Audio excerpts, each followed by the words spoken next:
is I want to make sure that my kid has all the necessary tools to just be successful out here. I'm trying to put him and she up on game on all the things that I possibly can in so little time, because I feel like by having this kid so young and growing up with my children, that I'm just now, I had a whole lot of healing and mistakes to make. And I'm finally in a situation to where I'm settling down to where I have seasoning on me. You understand me? I have enough seasoning to where I'm able to give like really sound advice. As at first, I was giving advice out of hurt. I was giving advice out of trauma. I was giving advice out of pain, out of neglection. Whereas now I'm like, I'm now able to tell you from a healed space what this and what I should have. You see what I'm saying? Welcome back to Lifing Out Loud, a podcast where we give women juggling their God-given titles tools to finding balance in life as mom, boss, and wife. Serving as your inter-voice hype girl, I am your host, serial entrepreneur, wife, and mom, Q Miller. I hope you enjoyed today's episode. Let's get into it. Hey, sunshine. Welcome back to Lifing Out Loud with your inner voice hype girl, myself, Q Miller. Listen, guys, I am so excited to be here. Another day. God is so wonderful. And the fact that He allowed me another chance to get life right, I'm forever grateful for it. Now, before we jump into this episode, which I pray is very quick, but before we jump in, a few disclaimers. I'm in a different location in my home. There are people outside working on that fence. So what you hear, tune it out. Okay? Just tune it out. My dog is right here. She's protected me from the people that's outside working on this fence. All right. So what you hear, tune it out. Secondly, my mouth, I ain't having a stroke, thank God. I ain't got wires in my teeth. I had my tooth pulled. Okay. It still hurts. I'm still recovering from it. So now I'm talking through my teeth, which has produced this like real Southern accent of mine. So I don't know what's going on. Just roll with me, all right? Lastly, don't worry about what I got on. It was difficult for me to even push record on this video, okay? But I told y'all I'm in my Nike season. I'm just doing stuff. I am actually about to work out as soon as I'm done recording this video. And if I don't wake up and put these gym clothes on, I ain't gonna do it. So don't mind any of this. I just wanted to show up as presentable as I possibly can before I go put this work in, all right? To every person out here that's listening to this that didn't have the people in their lives to like guide them as much as they feel like they should, the people who are still learning basic survival skills at their big age, this goes out to you. Okay, goes out to every person who is still learning a lot of stuff in life, regardless of how old and grown they are. Because y'all, I didn't know one thing that I wasn't taught was the importance of taking care of your mouth. We know about the OBs. We know about going to your primary care physician. We know about, well, not really. We really don't know the importance of going to a chiropractor either. Anyways, we don't know the importance of other things outside of going to go get your yearly checkup, right? And I definitely want to just learn you something real quick. Get your teeth checked out. The same importance as it is to go get your hoo-ha checked, to go get your prostate checked, to go make sure that you're clear and free from all sexually transmitted disease, is the same level of importance that one needs to have when it comes to their mouth. I'm going to tell you why. Now, yes, I brush my teeth. Yes, I take care of myself. Yes, I do all of the things, right? Well, there was that one time, yeah, when I was depressed, I'm gonna keep it a buck with y'all. Like, there were things that I didn't even realize that I was doing. And one of the things, and you can go back to my episode where I was talking about depression and what it looks like, how you can identify it. But for those who are new here, hey, welcome. But I went through this season in my life where things were happening to me back to back to back, from loss to betrayal to losing things and people. And I fell into depression for the first time I was able to identify it. And one of the things that helped me realize that this is the thing that I'm actually doing was I stopped caring for myself. I would bathe, but not every day. I would brush my teeth, but not every day. And that was one of the things. I know you might sit here and be like, girl, what? Like, if you know, you know. I just didn't want to be here.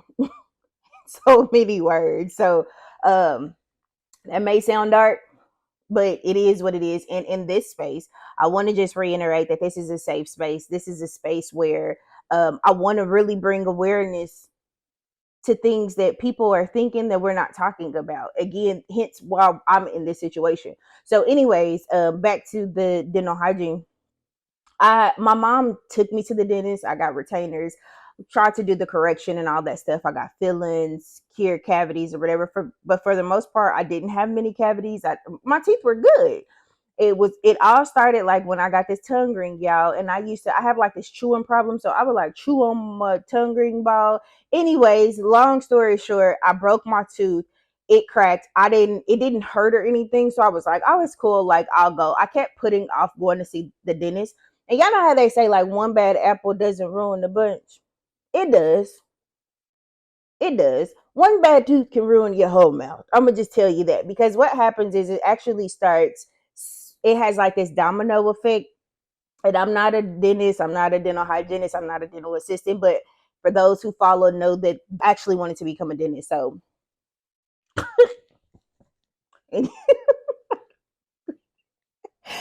but so the decay and stuff begins to spread outwardly. So literally that one tooth would mess this tooth up, one tooth would get more ruined than the other tooth. I'll fix that tooth, and then this one is still messed up and it's not that bad, so we don't get it fixed. Or you be like, well, I don't want to spend $100-$200 to get that fixed.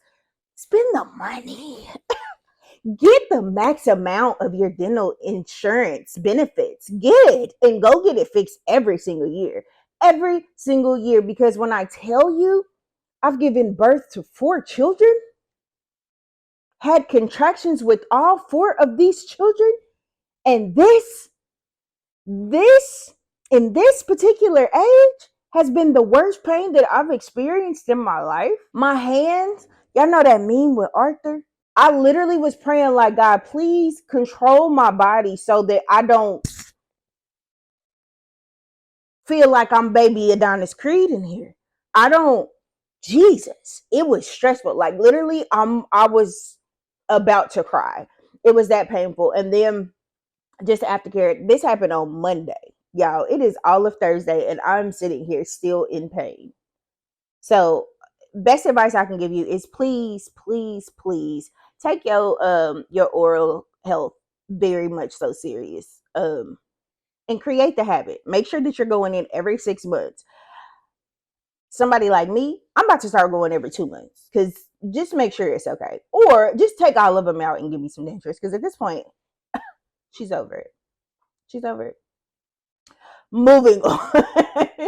Really hesitant on what I wanted to talk about today, because I wanted to save this particular episode for when I had this person in my presence and we can kind of on live like together for the world to see or whatever. Because I know that there's power in it. But no, this is what we're doing, and I think this will set the foundation of it. If God sees fit, we'll bring him in. But I wanted to kind of shed light on being a teenage mother, right? I don't want to go too much into my past because I don't want to sound like a broken record. If you want to know, if you want to fill in the blanks, please go back and listen to some previous episodes. But just for the sake of context, I got pregnant when I was 16, and my mother made me abort that baby. I ended up getting pregnant at 17. Being rebellious to a degree, I ended up keeping my child. My reasoning behind this was I felt alone, I felt neglected, I felt abandoned, and I was like, aha, a child is forced to stay connected to the parent. They're forced to love you. As long as you're nurturing them, as long as you're providing for them, as long as you're giving them the love, you're filling them up, they're required by like nature to love you in return. And I was like, this is what's going to fill that void. Like, I've been yearning for something and I thought I could find it. The closest thing for fulfillment in the void that I was feeling was literally dudes. They loved me. They ain't love me. You don't love me. Okay. they made me feel wanted. They made me feel a certain way. And although I needed that and I desired that, I was seeking it in the wrong ways, and I was getting it in all of the wrong ways.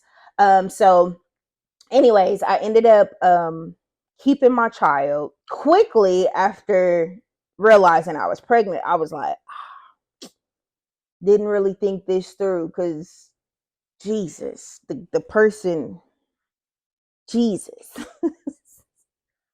Jesus, I'm just gonna keep it at that. I didn't think about the future. I didn't think about the family dynamics of having the child. I knew what I was able to give the child, but I did not take into consideration the father aspect of it. And once I did, I definitely tried to make someone who was not my son's father his daddy. I definitely did. And I thought that's how it works. Listen, when you are a child who was pretty much sheltered, who was around a lot of hood activity, but really wasn't hood, just picking up bits and pieces, like you don't understand a lot of things. And that's me.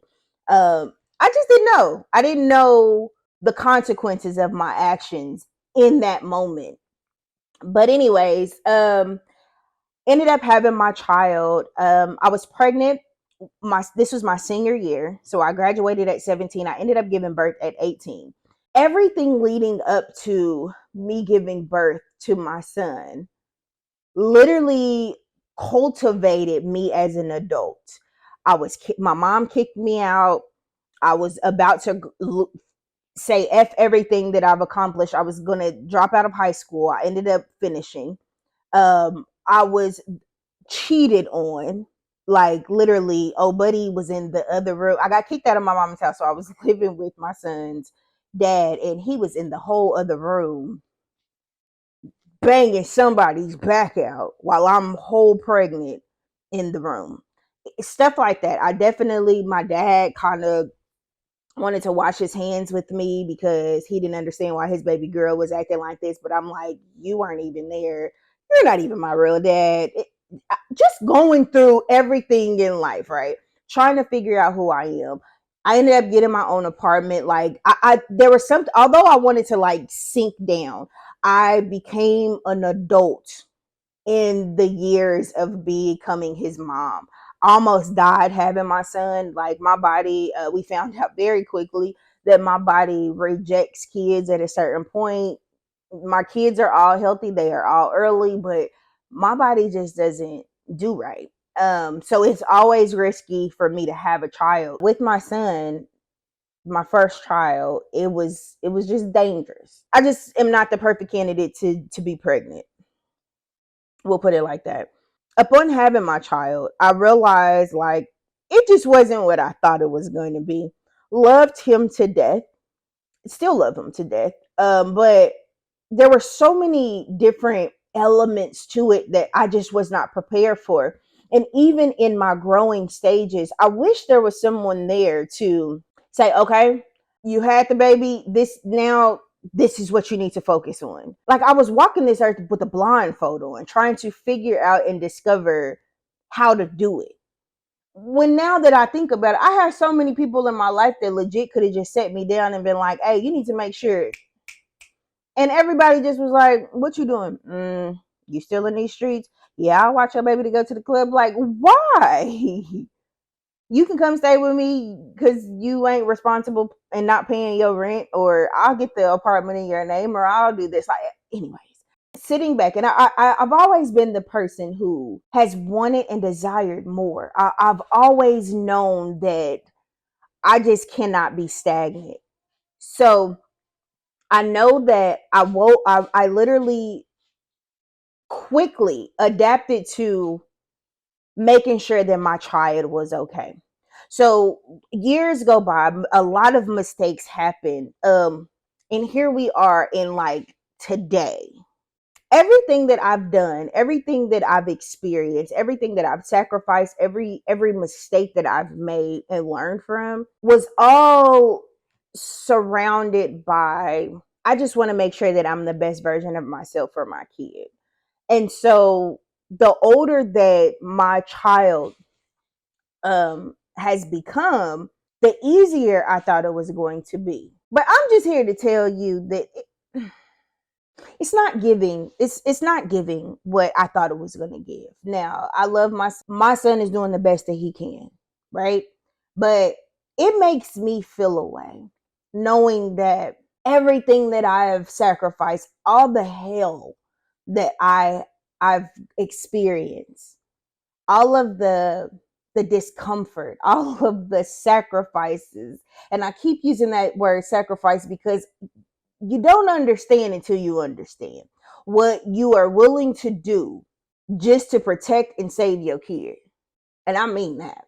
And I'm not even gonna, I will wait until my children are all the way old for me to share exactly like everything that I did, that they probably wouldn't even imagine. As a parent, I found myself almost falling back into this state of depression because um, my son and I are we're in the here stage, and what I mean by that is he's now of he's 18. He's made decisions.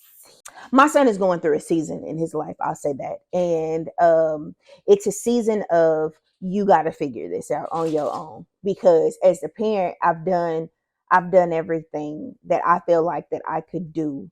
And I found myself in a situation where it was like either me or him. Um and because I have 5 other children and a husband that need me, I had to choose me, because I know that I have more purpose in this world, that I have a calling and a destiny to fulfill. I chose me, and some of, in a way, what people don't really talk about is the level of pain and actually trusting God. I know this might sound like I'm talking in code or that I'm all over the place, but again, I'm really trying to be careful about what it is that I'm saying in regards to my child, but it is important enough to where I share it, because I know that I'm not the only person. I know that I'm not the only person, and I know that if I had a me, I would have loved to have somebody just give me a heads up of what to expect. And one of those things is number one, I quickly had to understand that a child, their place and purpose isn't to please you, isn't to gratify you, isn't to elevate you in a certain level. Like, I never understood why they said to have a child is a blessing. I'm like, because it's ghetto to have a child. And you don't understand that it's a blessing until you're around somebody who doesn't have the ability to have a child. You don't understand that it's a blessing until you see somebody that has been neglected as a child. You don't understand the blessing until you're able to make sure that your child doesn't have to suffer and go through the things that you went through as a child. You don't understand that it's a blessing until you realize that everything that you went through was specifically designed so that you can build up a human to be the person that you wish you were or that you wish you had, right? So, in order to know that it's a blessing, you have to know that anything that God gives, God can take away. Anything that He gives us, He also has the power to take away from us. So, without being fearful of it, you have to make sure that you're able to find the balance. Like, okay, I understand that this is mine, but this is not mine. if that makes sense. You to be a parent, you truly have to understand that yes, I am the heavenly, or I'm sorry, I am the earthly parent, I am the provider, I am the guardian, I am the protector, I am the whatever. But at the end of the day, this is God's kid. At the end of the day, if there's something that I am doing and teaching my child that goes against the word of God, and God tells my kid to do something outside of what I am telling my kid, I have to understand that God prevails. In order to successfully care and parent your child, you have to, with the godly foundation, you have to make sure that you truly trust God. I'm heavy on that because I'm gonna be the first person to say I didn't trust God with my kids. Not nan one of them. Not nan one of them children did I trust God with. I'm gonna keep it a buck. See, where I messed up at is that I was a single parent. And I had even going into my marriage, I had a single parent survivor mentality. Had that for a long time, at least a solid 5 years within my marriage, because at the end of the day, I've been here before, not married, but I've been in long term relationships, and my kids, I'm all they have. Because the man can walk away, the woman can walk away, the family can walk away, but who's going to be there for your child is you. The daddy can always walk away, women. As messed up as that sound, a woman can walk away as well, but it's more than likely that the male has the option. You know, like when you're filling out a form, the mother is always an asterisk where it's a requirement, whereas the father always has the grayed out option. And that's just the way society is, and it sucks, but that's how it is. So having that mentality, I'm like, hey, at the end of the thing, at the end of the day, if anything ever goes left, I am all my kids have. So having that mentality, it didn't just stop in the earthly realm. I felt that with God too. Because the moment God tells me, or I felt like the moment God tells me to let my kid do this and it goes against my moral safety code, it's a no, buddy. Like when I say that I don't play about my kids, I don't play about my children. I will protect them to the ends of this earth, to the depths of the ocean. I'm going to protect my kids by any means necessary. All right. I did not care the title, the accolade, the rank that one had in the world or in the spiritual realm when it came to my children, because at the end of the day, I'm their parent. God checked me real quick.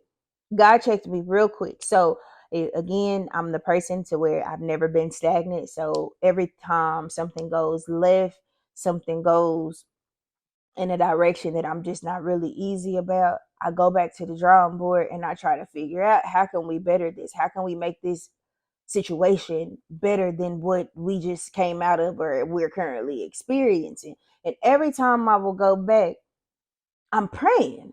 I found myself praying like, God, please touch my kid. Please protect my child. Please make sure that no harm comes their way. Please make sure that they don't fall into the streets. Please make sure that they make it home today.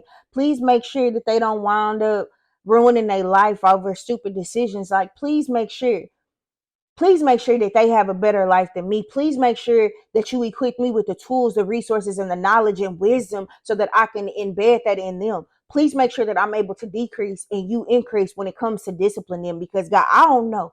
Obviously, you know that I don't know. I ain't had the peoples.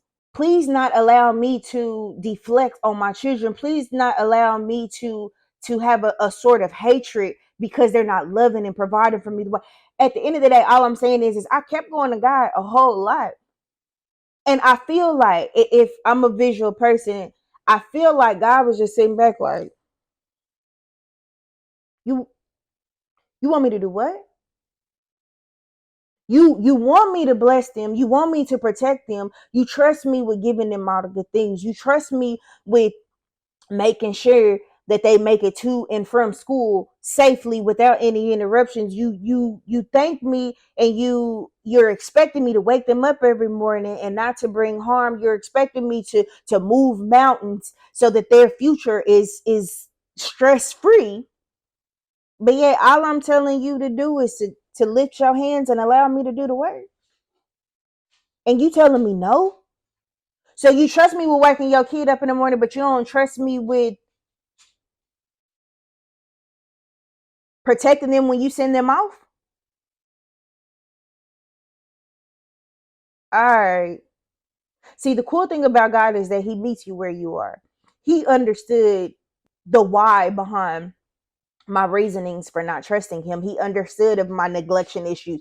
He understands that there's been times where I begin to lift my hands and then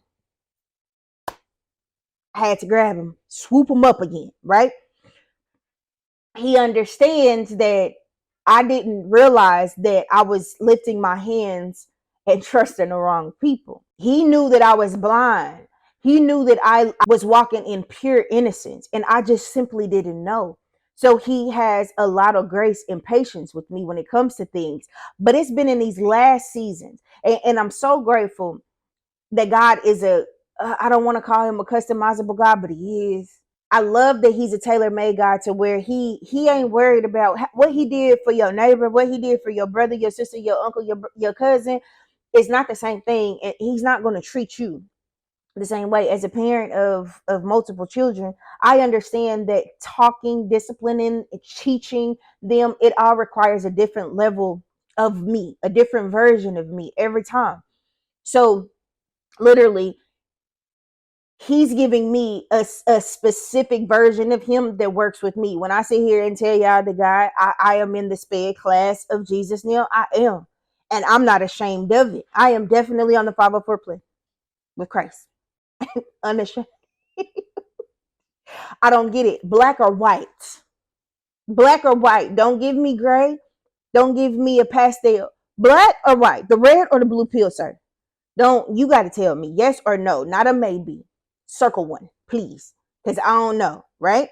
So it was dope to me that all of these things begin to happen the way exactly how they were supposed to. And even now, y'all forgive me because I'm literally getting revelation as we speak, real time. Excuse me. He endured hardship. We had to heal from that. We provided him with resources. We stood up for him. We fought for him. He knew he was protected.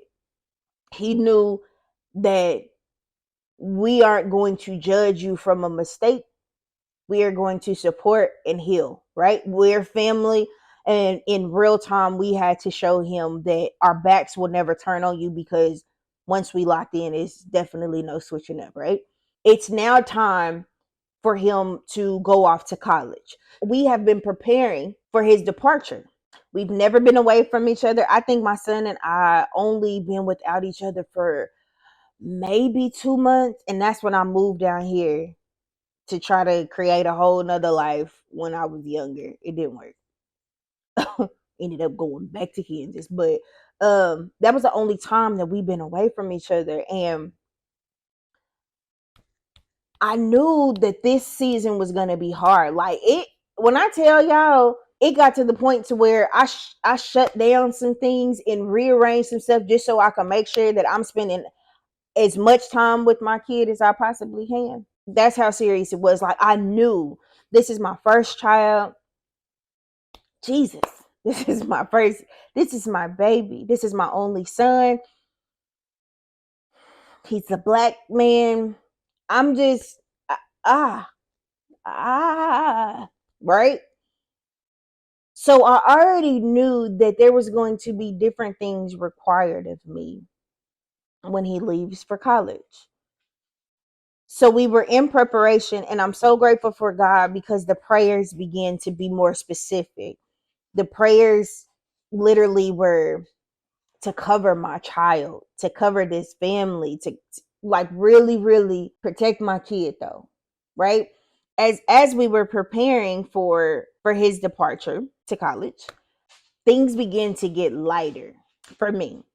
And what I mean by that is I would consider myself as being one of the stricter parents because I'm a futuristic person. I focus more on how a now decision affects the future versus the now, if that makes sense. If I see them moving in a certain direction that I feel could harm them in the future, I'm gonna stand on top of it, which made me the strict parent. I ain't gonna go into details. I'm a strict parent. That's just what it is because I care about my kids, and y'all kids is bad.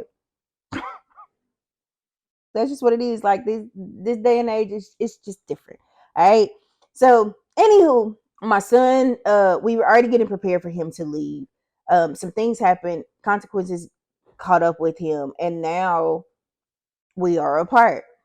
He currently lives with his father. And this has been a difficult journey for myself because even here I am thinking that I was making this decision to prove a point in many different ways. I wanted to prove to my other kids that I'm going to protect them by any means necessary. I wanted to prove to my son that you have to deal with your consequences. And I wanted to also prove to him that I was about to try to sugarcoat it. We're going to keep it transparent. I wanted to kind of show him what life would be like without me. So it was all to kind of like prove to not to prove a point, more or less teach a lesson, to get him prepared for the world. In doing so, I definitely had high hopes that our relationship would get better because in my head, and it's not on my fault because people was in my ear telling me like, oh, when he goes off to college, he's gonna understand, how good he had it. The college is gonna make him. So I was here for it, which made this situation even easier. So I was like, yeah, like mind you, my son has everything set up for him. All he literally has to do is just graduate high school. Like that's it. He's everything is set up. He just needs to finish out this year and then still proceed with the plans. What has taken place, and this is what all of this is about. I went around 15,000 blocks just to get here. Me trying to prove a point, teach a lesson, actually has kind of blew up in my face. Him leaving has allowed the distance for us to take a deep breath, for us to figure out what we are doing, figure out how much we care for each other, figure like to heal, to have that time apart to actually breathe and then assess the situation. All right. But what it's also shown me is whereas I was sitting here thinking and hoping that my son was gonna be calling me over there like, "Mama, can you come pick me up? What can I do?" Or even if he wasn't like that, I was expecting him to be in such habit of speaking to me daily to where he would still do that. But he didn't, and he's not. He has not. I know that he will. Um, but this is what I've learned. As a parent, our job literally is to protect and serve our children. And the protection and the serving phase, we are to plant seeds. All right. Planting good seeds on good grounds, good intentions, all of the above. It is when you plant the seed, we as humans, we feel like we feel like we know when it's gonna bloom, how it's gonna blossom, what lessons gonna be learned, and they finna do XYZ, right? Like we feel like we have the power in our hands. But the reality of the situation, which I just discovered, that seed could take 30 years to begin to germinate. That seed could possibly not even begin to blossom until it's in a certain environment. See, if I'm keeping it a buck, if I would have known this, my son would still be right here. I wouldn't have made any decisions because I'd have been like, shoot, he gonna get the lesson regardless. But let me just still, plant as many more seeds as I possibly can, like in the right now, because he needs this. But to be honest, I'm not really a gardener. Like, I'm trying to be plant mom. I'm trying to be the green thumb. This is not my expertise, but I know what I'm talking about, right? I know that there's a such thing. If I was being as transparent as I want to be, I would flip my camera and I would show you how my plants are actually dying over there. Some of them are dying and hanging on by a thread because I begin to overwater them. I didn't even know that was a thing. I'm like, I thought that you could just live on water alone, but there's such thing as drowning if you drink too much water. There's a such thing as if I overly water this plant, I'm actually causing more harm than good. So what I've been doing, or what I feel like I've been doing as a parent, is I want to make sure that my kid has all the necessary tools to just be successful out here. I'm trying to put him and she up on game on all the things that I possibly can in so little time, because I feel like by having this kid so young and growing up with my children, that I'm just now, I had a whole lot of healing and mistakes to make. And I'm finally in a situation to where I'm settling down to where I have seasoning on me.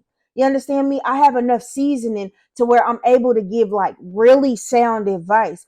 As at first, I was giving advice out of hurt. I was giving advice out of trauma. I was giving advice out of pain, out of neglection. Whereas now I'm like, I'm now able to tell you from a healed space what this and what I should have. You see what I'm saying? I've been overly seeding and watering my kids, which has caused a lot of separation. And it took me until recently to figure out that as much as we love and protect our kids, like, we can actually cause harm to them by trying to do so much good. You don't believe me? Roll with me. If you were poor growing up, if you struggled, if you were living in poverty, and you make something of yourself, you're financially free to in your terms, and you birth children into your financial wealth. If you don't teach them the value of a dollar, it's not going to work out for them. You know exactly what I'm talking about. If you don't expose your children to the streets, to hood, and I'm not talking about in negative ways, but I'm saying, like, there always has to be know where we came from type of respect that's on every person of color. For real, for real. And I'm sure with my other demographics as well, but specifically for people of color, you have to know where you came from, regardless of where you are in life, because at any given moment, and this literally goes for everybody, no matter where you are, what God gives, He can take away. I'm gonna just say that, all right? What you get can be taken away from you. So you have to learn how to display humility, right? Another example, if you are in an interracial relationship and you have a biracial child, you have to find balance in how you raise them, because they'll end up being too white for the black people and too black for the white people. And now they lost. You see what I'm saying? You literally have to find the balance in how you're raising and disciplining your children and what you're exposing into, because being too sheltered, they'll go out and they won't know how to navigate through life.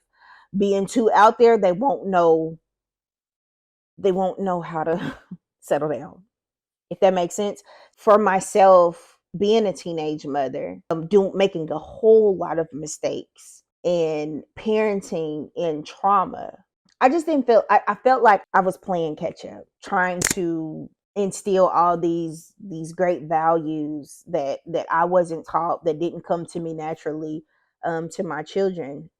I felt like I was super pressed on time. And now that, like I said, me being seasoned, I have a different expectation for my children, and for my son in particular. It's just like, dang, you display as if you don't understand the value and what I've done. I don't get it. I don't get it. So, anyways, I don't want to stay on that too long, but I do just want to say to every person out there who grew up with their child, who's growing up with their child, one, don't be so hard on yourself. Okay, give yourself some grace. You literally have to understand and know that you've done the best that you could with what you had. Okay, the resources you had, the tools you had, the knowledge you had, the wisdom, the mental health that you had. You literally did the best that you could do. And even if you look back and you see that there are things that you could have done better, you still have time to right your wrongs. So don't give up.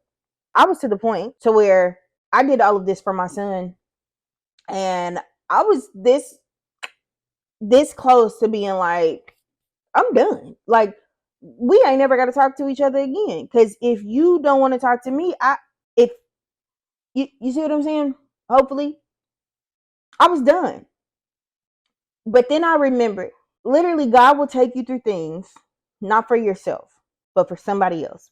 And speaking for myself, being someone who was neglected, being someone who was given up to serve their high, being someone who was adopted, being someone who forgave their biological mother and she still didn't want anything to do with you or your children. I knew that I would never turn my back on my kids no matter how hard it got. That was a vow that I made to myself and God and to my children. So I know how it felt. I knew that even though I was a kid and I was wilding out, like, why did my mom not fight a little bit harder for me? Like, I wish she would have. Da, da, da, da, da, da. I kid you not. I literally was reminded of that when I was about to wipe my hand because my son hurt me so bad. Kids will hurt you. They don't give a damn. They do not give a damn about you. They don't care what it took for you to get them to that point when they're in that season. Okay. Like I said, that seed that you planted, it probably won't blossom until day 39. God forbid. I hope he gets it tomorrow, but it probably won't, right? The moment that you realize that is the moment that you realize that everything you do from that point on matters. I don't care what you have to do because at the end of the day, what one thing that I do know, being someone who suffered, who does not have a parent insight, not even a parent figure, okay? I know what I wish I currently had. I know that I wish, regardless of how I felt about my mom, regardless of how I felt about my grandmother, regardless of how I felt about my adopted parent, my adopted dad, I wish I can pick up my phone. I wish I can go care for them. I wish I could make them proud. I wish there were so many things that I can do, and I can't. And I know that there's going to come a day where I am no longer here. And I'll be danged if I allow my child to sit back and wish that he had another moment.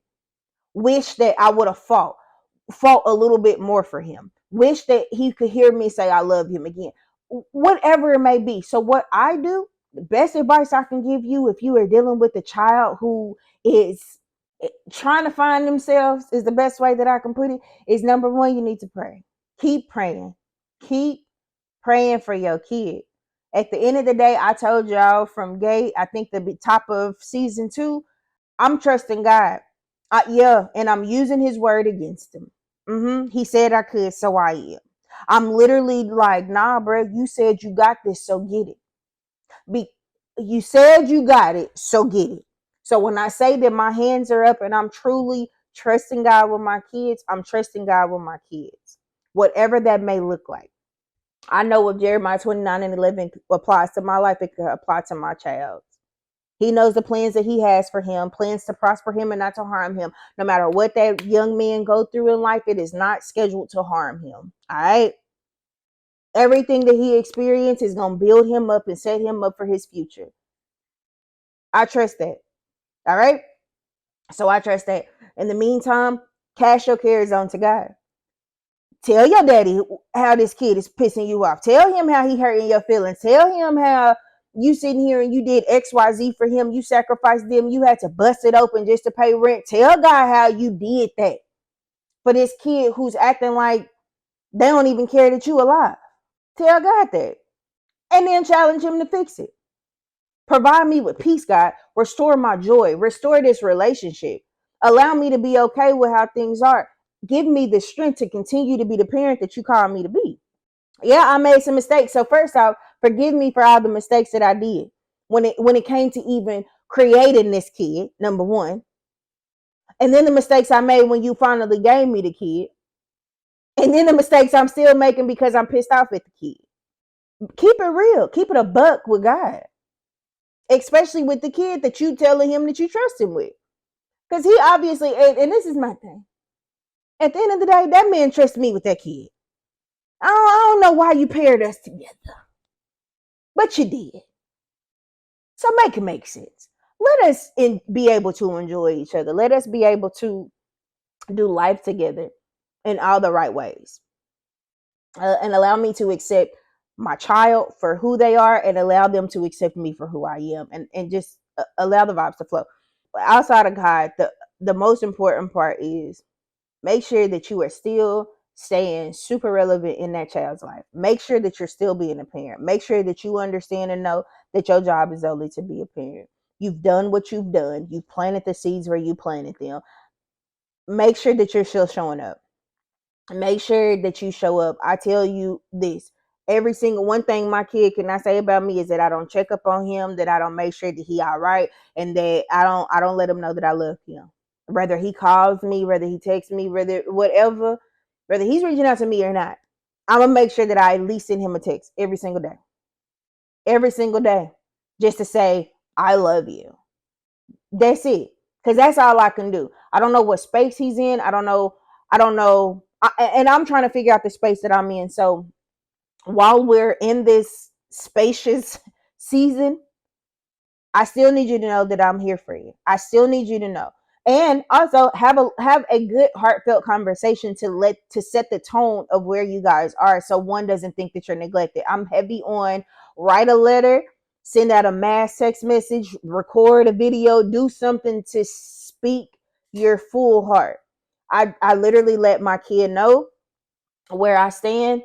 And the best analogy that I told my kid, hey, you are in the ring of life. You are in a wrestling match with life right now. I am literally on the outskirts of the ring with my hands out. All you have to do is tap me in. You have to tag me in for me to be able to intervene. I can't cross that border because my hands are up with God. But the moment that you're reaching out to tag me in, it's on.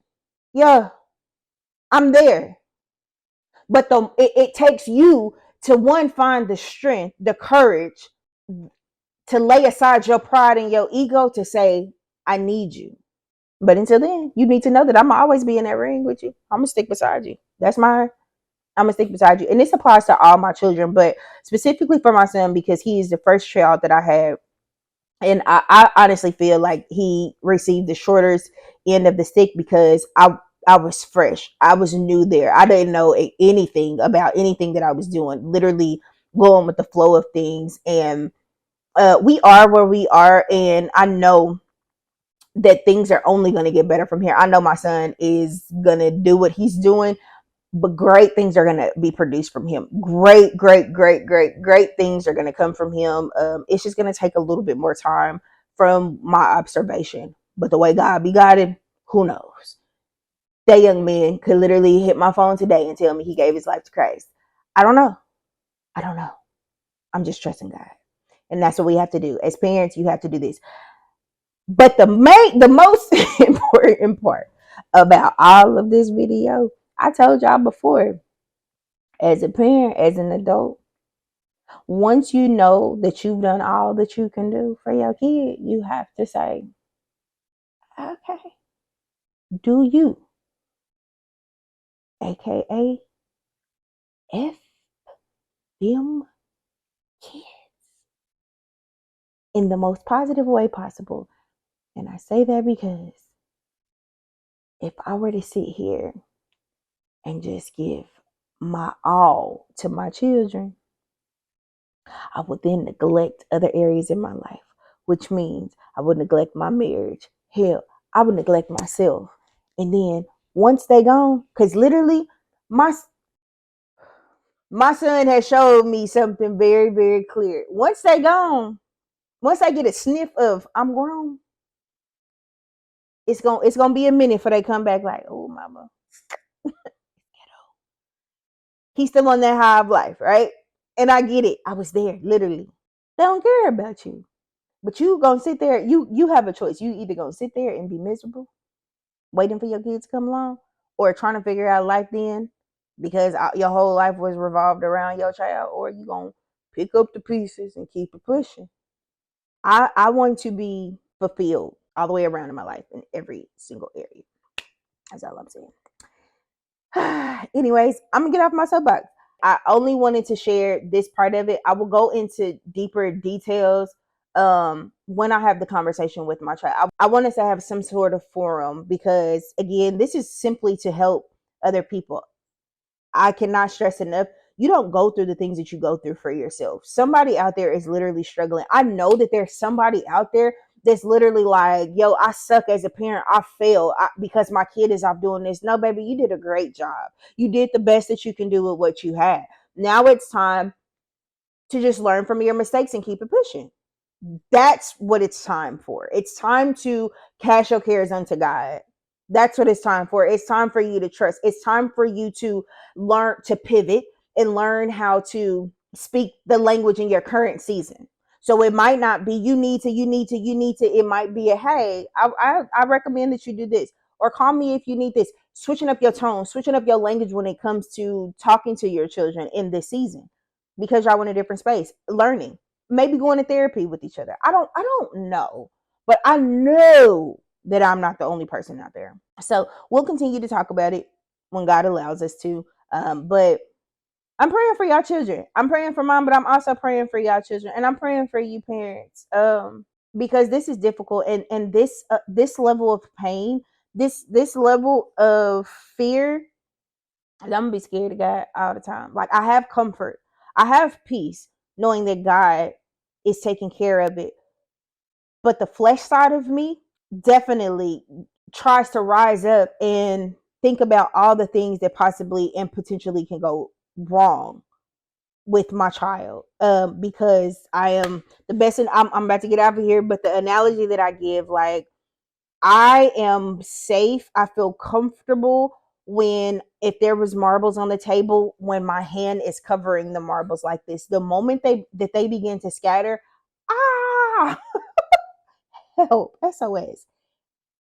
That's how I feel. So that bareness, that rawness, that exposure, it's scary to me to know that I don't have control over my child in a healthy way.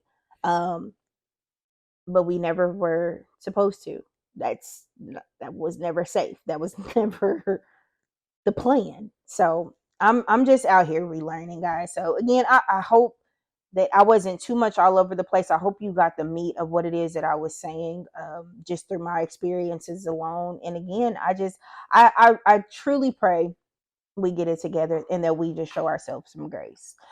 So going into our add this, stop that segment, I want to add again, I think I said this last week, I want to show myself a little bit more grace. I want to add more grace into my life. I'm better than I was yesterday. Every single day. I'm better than I was yesterday. So I had to give myself grace, not beat myself up so much. And that's what I'm going to stop. I'm going to stop beating myself up. I'm just going to stop. It's time. Before I let y'all go, let me give y'all the LIFEFIRMATION of the week. And it's simply, I understand that God has placed me here for his purpose, not my own. My plans will not be my plans.